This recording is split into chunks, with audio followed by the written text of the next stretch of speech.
নমস্কাৰ সকলকে happy Sunday.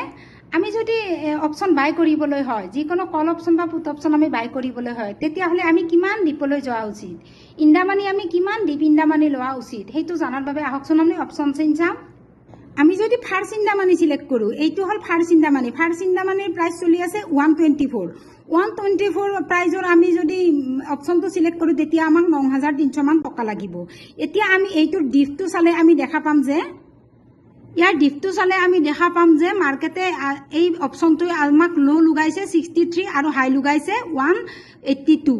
এতিয়া আমাক কিমান লাভ দিলে বাৰু? আমাক মোটামুটি 120 পইণ্ট দিলে। আমি 9,300 টকা কটাই আমি 120 পইণ্ট আমি ইনকাম কৰি ল'লোঁ। ইয়াৰ পাছত আমি ডিপ ইণ্ডামানিত কি হয় বাৰু এইটো জানো আহকচোন। ইয়াতে মই 24,400 এইটো অপশন সিলেক্ট কৰিছোঁ। ইয়াৰ মাৰ্কেট প্ৰাইচ আছে 377। 377 প্ৰাইজৰ যদি মই অপশনটো সিলেক্ট কৰোঁ, তেতিয়া আমাক পইচা লাগিব 28,000ৰ ওপৰত লাগিব। এতিয়া ইয়াৰে ডিপটো যদি আমি চাওঁ, তেতিয়া দেখিম যে ইয়াৰে ডিপটো চালে আমি দেখা পাওঁ যে ইয়াৰে আজি লো লগাইছে 262 আৰু হাই লগাইছে 454।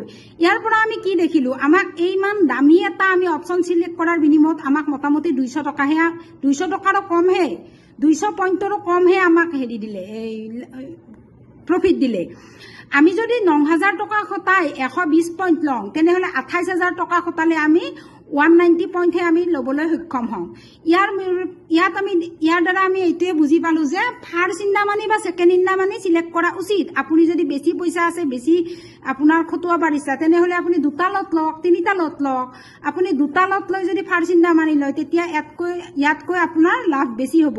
সেইকাৰণে মই সকলোকে কওঁ, ফাৰ্ষ্ট ইণ্ডামানি, ছেকেণ্ড ইণ্ডামানি, থাৰ্ড ইণ্ডামানি, তাতকৈ ডিপলৈ যোৱাটো উচিত নহ'ব। কাৰণ তাতকৈ ডিপলৈ গ'লে আপোনাৰ বিক্ৰী কৰাটো হয়তো অসুবিধা হ'ব। বিক্ৰী কৰাত অসুবিধা কেনেকৈ হয়? এইটো এটা কণ্ট্ৰাক্ট হয়। আপুনি যদি বিকিছে, অন্য এজন কিনা মানুহ থাকিব লাগিব। আপুনি যদি কিনিছে, অন্য এজন বিকা মানুহ থাকিব লাগিব। আৰু ভলিউম যদি কম হয়, এইটো আপোনাক চেল কৰাত অসুবিধা দিব পাৰে।